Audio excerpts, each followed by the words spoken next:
안녕하세요. 우리가 성경을 읽을 때 이스라엘 사람들의 생활 방식과 문화, 또 그 시대의 역사를 조금이라도 알고 읽으면 말씀의 의미가 훨씬 더 깊이 다가옵니다. 그래서 오늘은 신약 성경을 읽을 때 알아두면 좋은 기본적인 배경을 간단히 살펴보려고 합니다. 구약 성경을 읽다가 신약 성경으로 넘어가면 구약에서는 볼 수 없던 사두개인과 바리새인 같은 여러 분파들이 갑자기 등장하고 회당이라는 장소도 자주 언급됩니다. 또 구약에도 등장하지만 신약에서 훨씬 더 비중 있게 다루어지는 사마리아인 이야기도 있습니다. 왜 유대인들이 사마리아인을 멸시했는지, 그리고 예수님께서 왜 여러 분파들을 책망하셨는지를 알게 되면 성경을 훨씬 더 분명하게 이해할 수 있을 것입니다. 구약의 마지막 책인 말라기서 이후 약 400여 년 동안을 흔히 신구약 중간기 또는 침묵기라고 불립니다. 성경 기록은 없었지만 이 시기는 결코 단순한 공백기가 아니었습니다. 바빌론 포로에서 돌아온 이스라엘은 페르시아 제국의 통치를 받다가 알렉산더 대왕의 정복으로 헬라 제국 문화에 큰 영향을 받았습니다. 이후 하스몬 왕조, 곧 마카비 가문으로 불리는 이 왕조의 자치 시대를 거쳤습니다. 그 뒤로 로마 제국이 팔레스타인을 지배하며 헤롯 왕가가 등장하고 정치 상황은 더욱 복잡해졌습니다. 이처럼 격동의 역사는 유대 사회와 신앙 구조를 크게 바꾸어 놓았습니다. 이런 배경 속에서 신약 성경에 등장하는 바리새인, 사두개인, 열심당원, 헤롯당원, 서기관, 세리, 사마리아인, 에세네파, 헬라파와 히브리파 유대인, 그리고 회당 제도 등이 형성되었습니다. 이 시대적 배경을 이해하면 예수님의 공생애와 그분이 사역하신 시대의 상황, 그리고 초대교회가 세워져가는 과정을 더 깊이 이해할 수 있습니다. 그러면 먼저 회당에 대해서 알아보겠습니다. 바벨론 포로 시기 이후에 유대 공동체는 더 이상 예루살렘 성전 중심의 생활을 할 수 없게 되었습니다. 바벨론에 의해 예루살렘이 멸망하고 많은 유대 백성들이 포로로 끌려간 이후에 70년의 포로 생활을 끝내고 그 후에 세 차례에 걸쳐 일부 유대인들이 예루살렘으로 돌아왔지만 모두가 귀환한 것은 아니었습니다. 역사적 성경적 기록을 보면 실제로 유다 땅으로 돌아온 사람들은 전체 포로 가운데 약 10%에서 20% 정도였고 나머지 다수는 바벨론이나 그 외 지역에 그대로 정착하여 살게 되었습니다. 이처럼 유대인들이 여러 나라에 흩어져 살게 되면서 예루살렘 성전이 없는 상황에서 율법을 배우고 예배를 드릴 수 있는 새로운 형태의 신앙 공간이 필요해졌습니다. 그 결과로 자연스럽게 등장한 것이 바로 회당, 그리스어로는 시너고그라고 합니다. 이 회당이라는 단어는 본래 함께 모임, 집회라는 뜻이었지만 시간이 지나면서 사람들이 함께 모여 율법을 읽고 예배드리던 장소를 가리키는 말로 굳어졌습니다. 오늘날 교회라는 단어도 성경적으로는 구원받은 성도들, 곧 성도들의 공동체를 의미하지만 지금은 예배드리는 건물을 가리키는 말로 흔히 사용됩니다. 회당이라는 말도 이와 같은 과정을 거쳐 건물 이름으로 자리 잡은 것입니다. 회당은 처음에는 성전의 대체 수단으로 시작되었습니다. 그러다 시간이 지나면서 단순한 예배 장소를 넘어서 율법 교육, 공동체 모임, 그리고 어떤 경우에는 재판이나 의논을 하는 장소로까지 기능이 확대되었습니다. 다시 말해서 회당은 흩어진 유대 공동체 안에서 신앙과 삶을 이어가기 위한 중심지 역할을 하게 된 것입니다. 그리고 회당은 유다 땅에만 세워진 것이 아니라 바벨론을 포함한 다양한 지역에 정착한 디아스포라 유대인들 사이에서도 널리 퍼졌습니다. 신약 성경 시대에 이르면 로마 제국 곳곳에 살고 있던 유대인 공동체마다 회당이 존재하는 모습을 볼 수 있습니다. 이런 배경을 알고 보면 예수님께서 공생애 동안 여러 회당에서 가르치시고 사도 바울이 복음을 전할 때 먼저 회당을 찾았던 모습들이 왜 그렇게 자연스럽게 등장하는지를 이해할 수 있게 됩니다. 결론적으로 회당은 단지 예배를 드리는 장소가 아니라 유대인의 신앙과 공동체의 정체성을 지켜주고 유지해준 중요한 중심 공간이었습니다. 그 다음으로는 바리새인을 보겠습니다.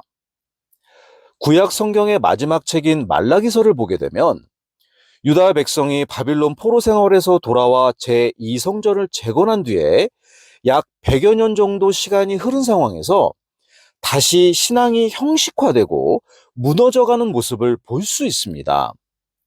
당시 제사장들은 제대로 된 희생 제물이 아니라 눈먼 동물이나 병든 동물을 바치면서도 별로 문제의식을 느끼지 않았습니다. 그리고 백성들 역시 악한 사람들이라도 하나님께 괜찮게 보일 거라고 생각하면서 점점 하나님을 두려워하지 않게 되었습니다.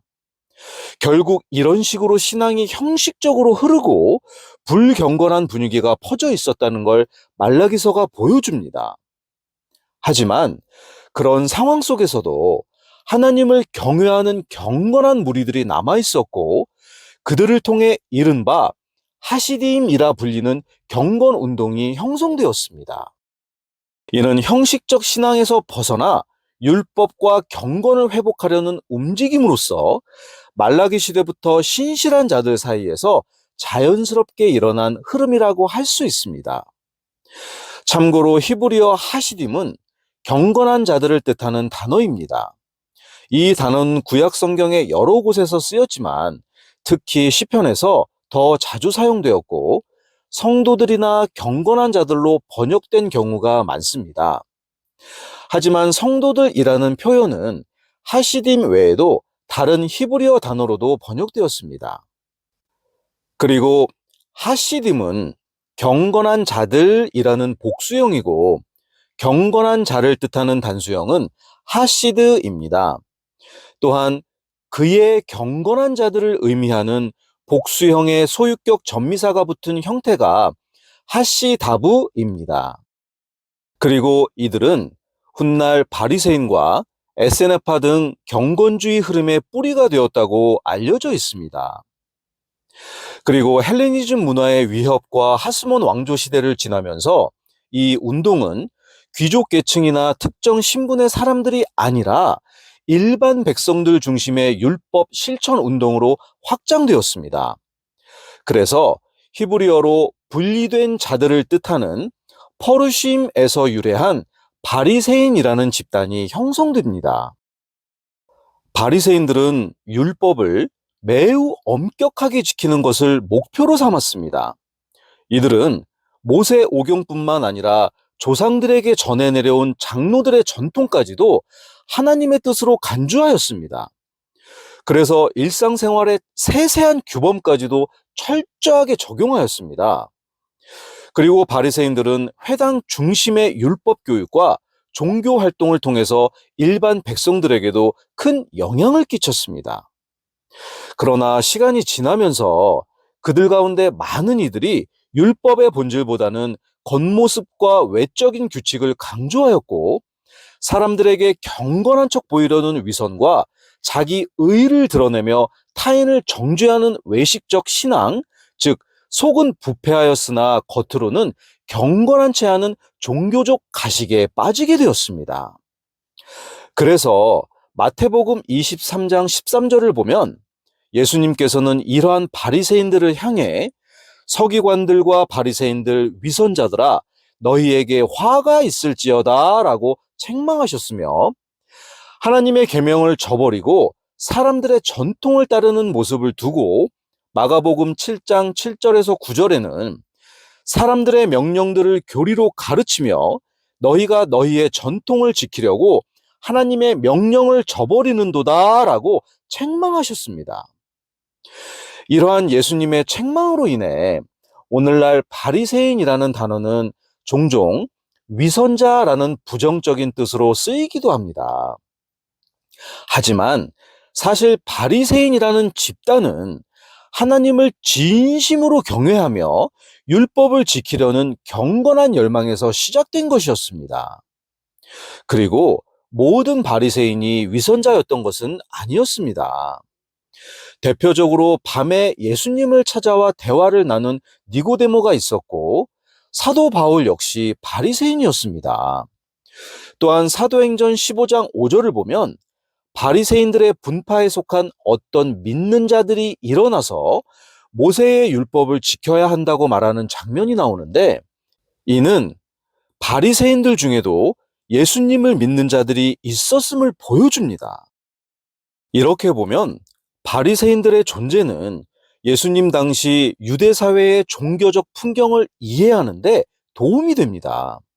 또한 초대 교회가 형성되는 과정에서 율법과 은혜, 유대 전통과 복음의 관계를 이해하는 데 중요한 신학적 역사적 배경으로 작용합니다. 그 다음으로는 사두개인을 보겠습니다.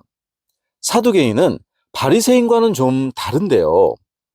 사두개인들은 유대 사회에서 제사장 가문을 중심으로 한 부유한 귀족 계층으로서 예루살렘 성전을 중심으로 한 종교 권력을 쥐고 있었고, 당시 유대를 통치하던 로마 제국과도 협력하여 자신들의 정치적 지위를 지키는 데 열심이었습니다.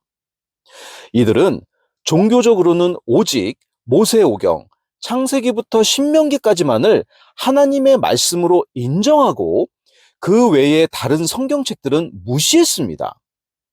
그리고 죽은 자의 부활이나 천사, 영과 같은 보이지 않는 영적 세계의 존재는 전혀 믿지 않았습니다. 이러한 현실 중심적이고 권력 중심적인 신앙 태도는 하나님을 믿는다고 했지만 실제로는 하나님의 초자연적인 능력이나 인간의 한계를 뛰어넘는 하나님의 역사심을 받아들이지 않았습니다.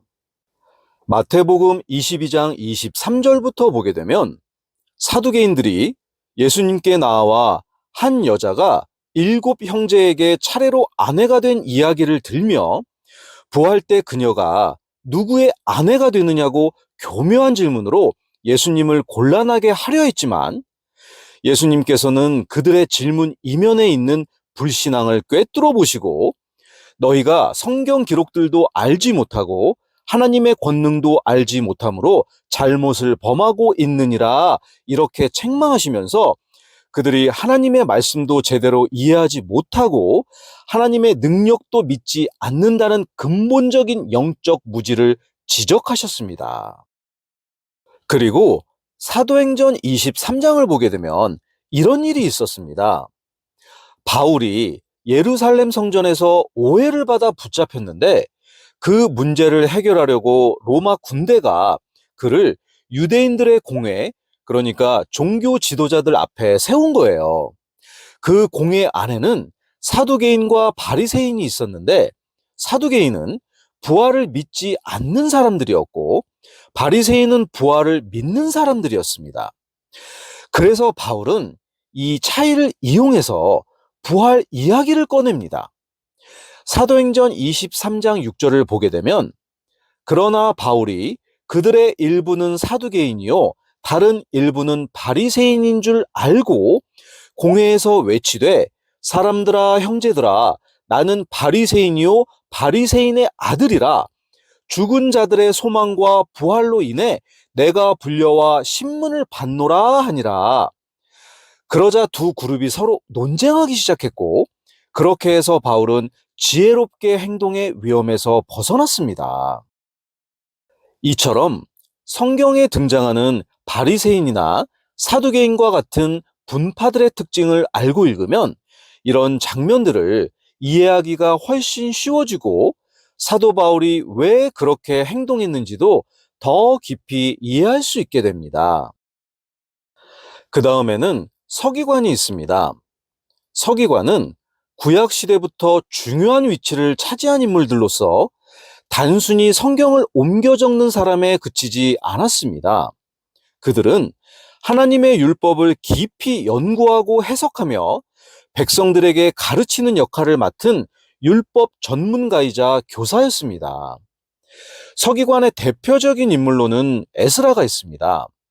에스라서를 보게 되면 성경은 그를 주의 율법에 능통한 서기관이라고 소개하며 주 하나님께서 모세를 통해 주신 율법에 정통하고 이를 가르칠 수 있는 전문가로 묘사하고 있습니다. 이렇게 서기관들은 원래 백성들이 하나님의 뜻을 바르게 이해하고 살 수 있도록 도와주는 귀한 사명을 가진 자들이었지만 신약 시대에 이르러 서기관들은 단지 율법을 가르치는 역할을 넘어서 율법 해석에 대한 권위까지 주장하는 종교 지도자가 되어 있었습니다. 그러나 문제는 이들이 점점 외적인 형식과 규칙만을 강조하고 정작 자신들의 마음과 삶은 하나님의 뜻과 멀어졌다는 것이었습니다. 예수님께서는 이 서기관들을 향해 백성들에게는 지키기 어려운 율법의 조항들을 무거운 짐처럼 지워놓고 정작 자신들은 그것을 실천하려 하지 않는 이중적인 태도를 가지고 있다고 책망하셨습니다.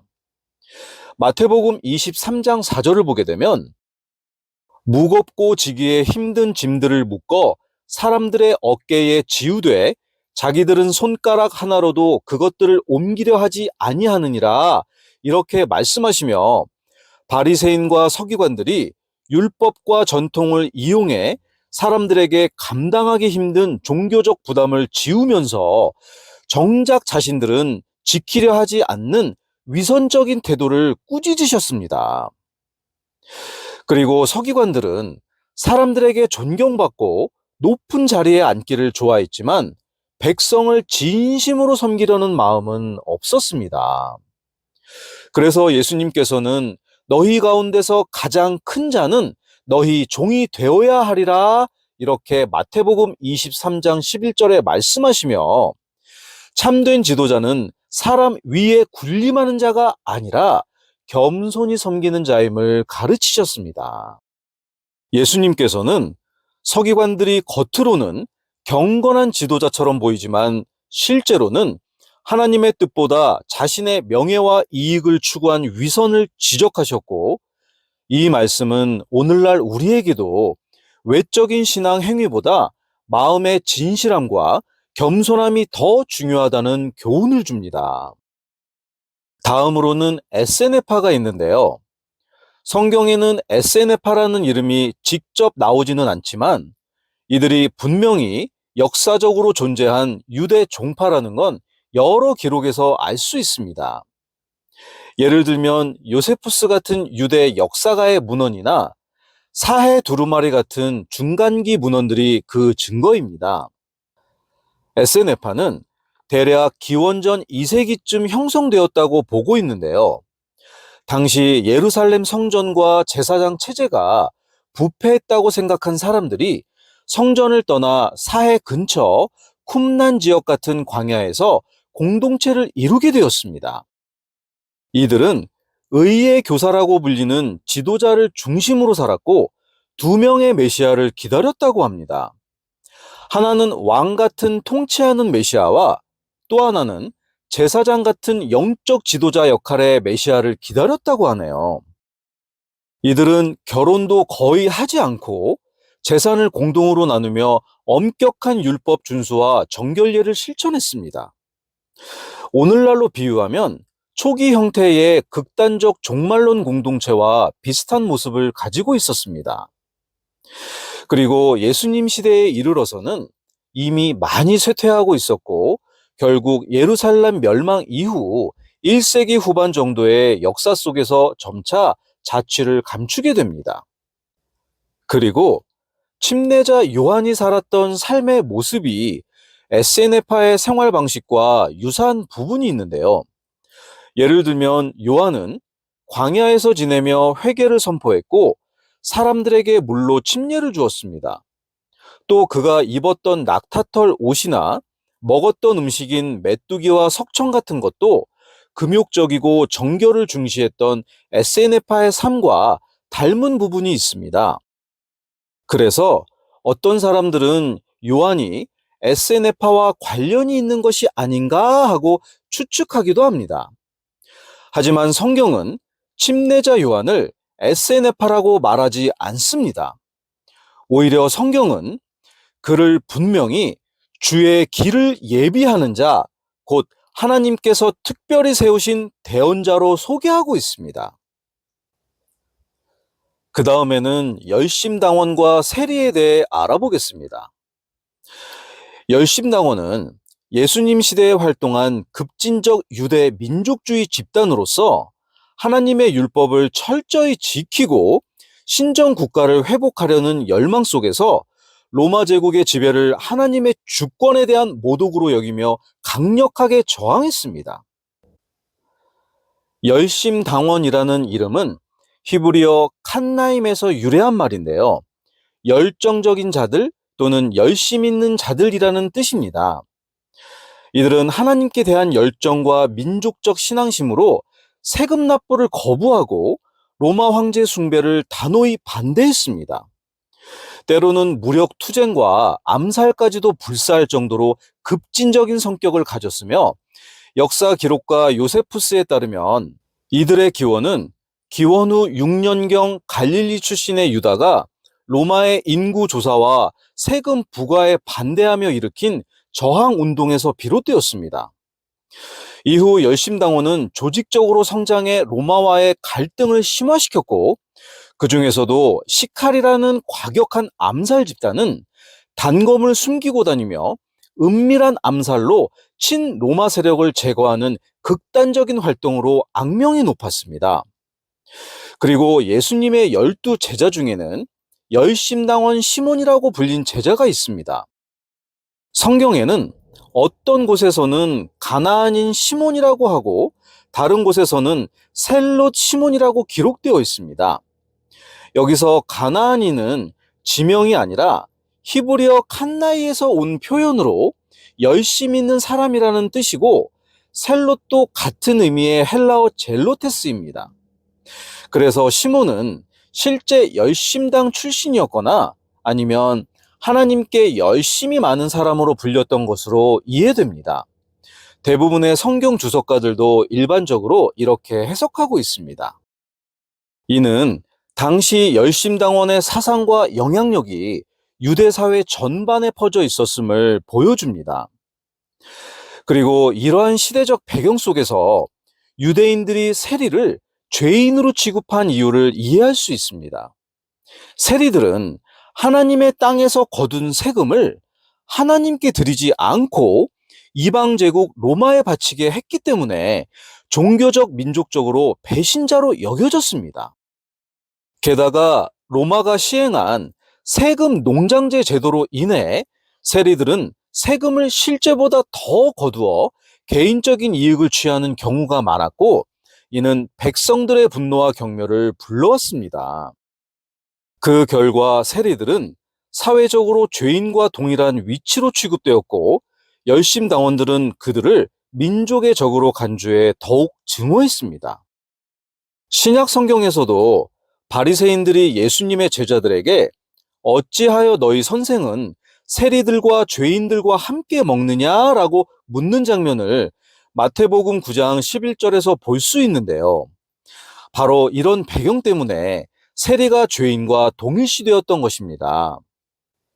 이처럼 열심당원과 세리에 대한 이해는 예수님 당시의 유대 사회의 긴장과 갈등을 깊이 이해하게 해주며 복음서 속에서 예수님께서 왜 세리와 죄인들과 함께 하신 모습이 충격적이었는지도 이해하게 됩니다.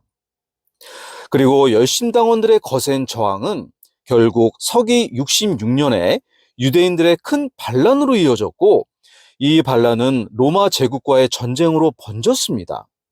이 전쟁을 유대 로마 전쟁이라고 하며 66년부터 73년까지 계속되었습니다. 그리고 전쟁 중이던 70년에는 로마 군대가 예루살렘을 함락시켜 성전을 무너뜨렸고 그때 유대인들은 큰 피해와 고난을 겪었습니다. 결국 열심당의 극렬한 행동이 전쟁의 불씨가 되어 성전 파괴와 민족적인 비극으로 이어진 것입니다. 다음으로는 헤롯 당원이 있는데요. 신약 성경을 보면 바리새인들과 헤롯 당원은 종교적, 정치적으로 서로 상반된 입장을 가진 집단이었습니다. 바리새인들은 철저한 율법주의를 강조한 종교적 엘리트였고, 헤롯 당원들은 로마 제국과 협력하여 헤롯 왕조를 정치적으로 지지하던 세력이었습니다.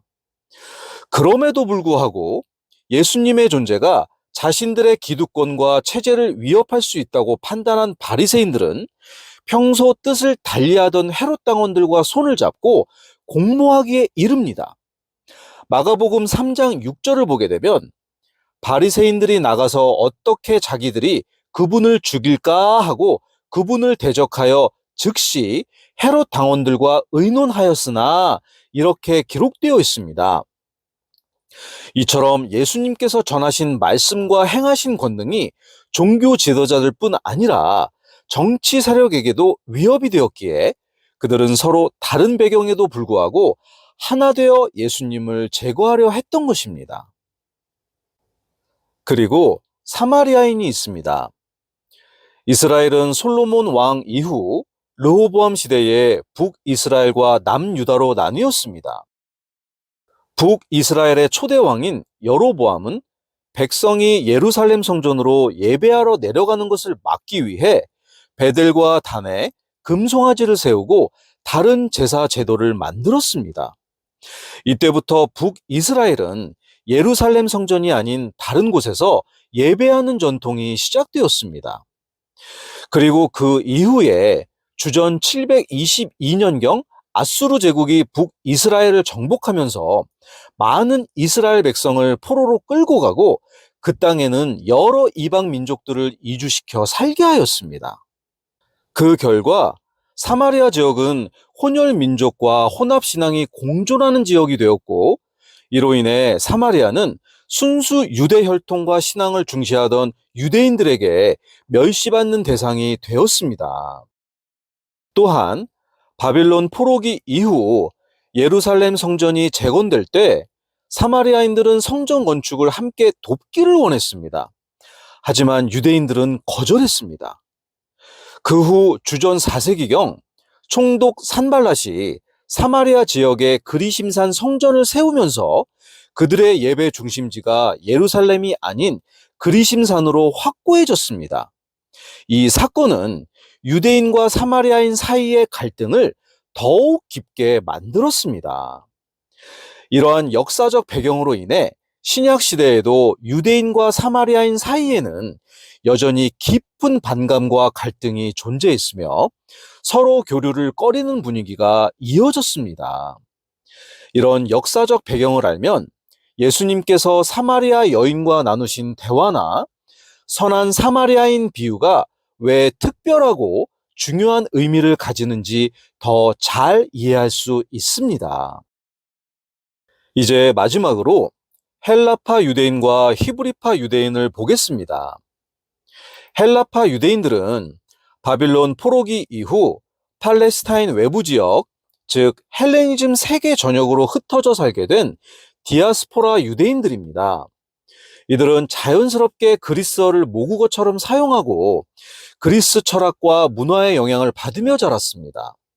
하지만 히브리파 유대인들은 예루살렘과 유다 지역을 중심으로 히브리어 또는 아람어를 사용하고 전통적인 유대교 율법과 관습을 엄격히 따르며 살았기 때문에 이 두 집단은 언어와 문화, 예배 방식과 정체성 의식에서 차이를 보였습니다. 이러한 배경은 사도행전 6장 1절에서 헬라파 유대인 과부들이 날마다 주는 배급에서 빠지게 되었다고 불평하게 만든 초대 교회 내부의 갈등으로도 나타났습니다. 이 갈등은 단순한 식량 분배의 문제가 아니라 당시 교회 안에서조차 서로 다른 문화권 출신 유대인들 사이에 언어적, 문화적 장벽과 차별 의식을 보여주는 사례로서 훗날 교회의 다문화적 수용과 조직 구조 정비에 중요한 계기가 되었습니다. 그리고 우리는 흔히 구약의 마지막 대언자인 말라기 이후에 약 400년 동안 하나님께서 아무런 말씀도 하지 않으신 침묵기였다고 표현하곤 합니다. 그러나 실제로는 하나님께서 결코 침묵한 것이 아니라 오히려 복음이 온 세상에 전파되기에 가장 완전한 시점이 오도록 역사와 언어와 문화와 정치와 사회 전체를 주권으로 이끌고 계시던 시간이었습니다. 갈라디아서 4장 4절에서는 이 시기를 가리켜 이렇게 말씀합니다. 때가 충만히 찼을 때에 하나님께서 자신의 아들을 보내사 여자에게서 나게 하시고 율법 아래 있게 하셨나니, 여기서 때가 충만히 찼다는 말은 하나님께서 구속사의 모든 준비를 마치신 완전한 때가 되었다는 뜻이며, 하나님께서는 그 충만한 때에 예수 그리스도를 이 땅에 보내신 것입니다. 먼저 하나님께서는 헬라 제국, 곧 알렉산더 대왕을 통해 그리스어를 고대 세계 전역에 퍼뜨리게 하셨고, 이는 오늘날의 영어처럼 누구나 사용하는 공통어가 되었습니다. 특히 이 중에서도 코인의 그리스어는 당시 일반 백성들이 사용하는 일상 언어였기에 훗날 신약 성경이 이 코인의 헬라어로 기록되어 유대인뿐 아니라 이방인들, 즉 평범한 사람들도 하나님의 말씀을 쉽게 이해하고 접할 수 있는 길이 열리게 되었습니다. 이는 복음이 언어의 장벽 없이 전 세계로 퍼질 수 있도록 미리 준비하신 하나님의 역사였습니다. 그 다음 하나님께서는 로마 제국을 등장시키셔서 전 세계적인 도로망과 해상 항로를 구축하게 하셨고, 팍스 로마나, 즉 로마의 평화라는 이름 아래 강력한 치안과 통치 질서를 세우게 하심으로써 사도 바울을 비롯한 복음 전도자들이 육로와 해로를 따라 보다 안전하게 복음을 들고 여러 지역으로 나아갈 수 있도록 환경을 준비하셨습니다. 또한 하나님께서는 바빌론 포로기 이후에 이스라엘 백성들을 세계 각지로 흩어지게 하시고 그들이 머무는 곳마다 회당을 세우게 하셨는데, 이 회당들은 단순한 예배의 장소가 아니라 율법을 낭독하고 가르치며 공동체가 함께 배우는 말씀 중심의 공간이 되었고, 그곳에는 유대인들뿐 아니라 하나님을 경외하는 이방인들도 모여 있었습니다. 이로 인해 바울과 같은 사도들과 복음 전도자들이 복음을 전할 때 회당이 곧 복음의 시작점이 될 수 있었고, 유대인뿐 아니라 이방인에게까지 자연스럽게 복음이 확산될 수 있었습니다. 이처럼 겉으로 보기에는 하나님께서 아무 말씀도 하지 않으신 것처럼 보이던 약 400년의 시간 동안 하나님께서는 언어, 문화, 정치, 지리, 사회, 종교적 구조까지도 모두 주관적으로 준비하시어 마침내 복음이 온 세상으로 퍼질 수 있는 완전한 시점, 곧 때가 참에 예수 그리스도를 보내신 것입니다. 창조주이시고 인류 역사를 주관하시는 우리 하나님 아버지께 모든 감사와 영광을 드립니다. 아멘. 끝까지 시청해 주셔서 감사합니다.